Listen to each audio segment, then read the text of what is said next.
You think pushing your child to learn early is helping them get ahead? In reality, the way you're doing it might be making them dread learning forever. This video will show you exactly what your child's brain is learning from your teaching every single day. You call your child to the desk while they're in the middle of playing. They hesitate. You start to get impatient. You say, "Playtime is over. It's time to study." You know they aren't ready to stop, but you pull them to the chair anyway. In your mind, there's only one thought. If I don't push them, they'll fall behind. You don't think you're doing anything wrong.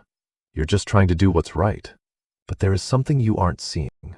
Your child's brain isn't processing the information first. It's processing the feeling. And once you understand this, you will look at everything you do differently. You aren't trying to force them. You're just terrified of your child falling behind. When you see them lost in play, you instinctively pull them back to the desk and say, "Playtime is over. It's time to learn."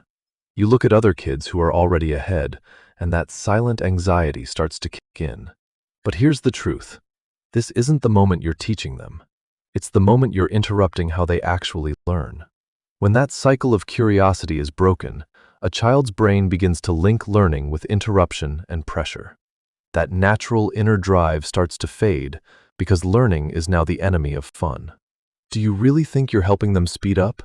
In reality, you're reshaping how they view education entirely.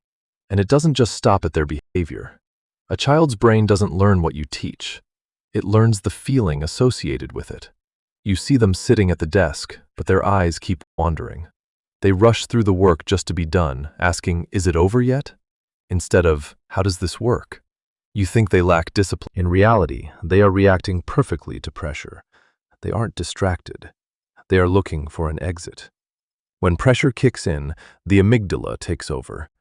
The brain prioritizes escaping discomfort over deep processing. This is how attention spans shatter and avoidance patterns begin. Learning is no longer about discovery. It's about survival. And soon, you'll start to recognize a very familiar pattern.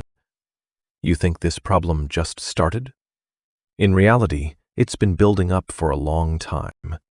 When you call them to study, they procrastinate. When you remind them, they get irritable. And when you raise your voice, they only finish the work to make you stop. Don't call this laziness. It's a learned response. The association between learning and stress has become hardwired. Instead of finding joy in discovery, the brain only feels relief when the task finally ends. There's no real engagement anymore, just a race to be done. You aren't looking at a new behavior. You're looking at a finished result. And this is where the misunderstanding becomes dangerous.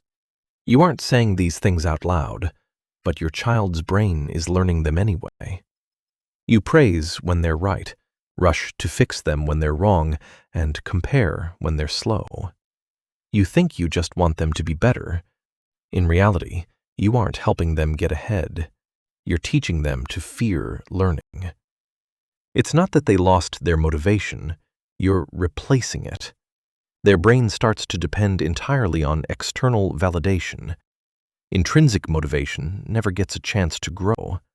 They study to be praised, to be accepted, and they lose the ability to learn once the pressure is gone. Learning becomes something to endure, not to explore.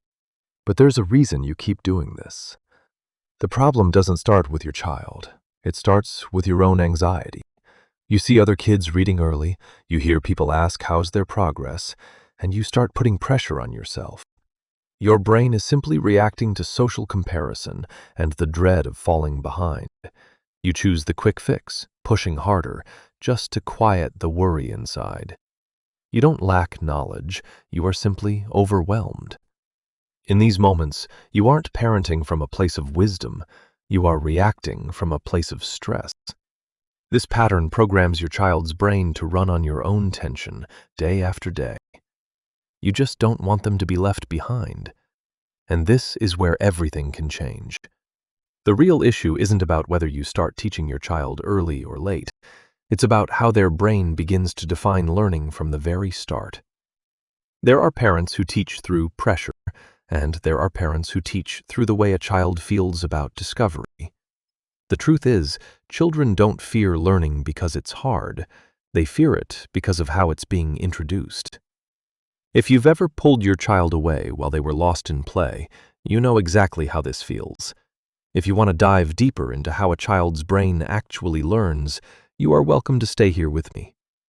Everything begins with the very first feeling a child associates with learning.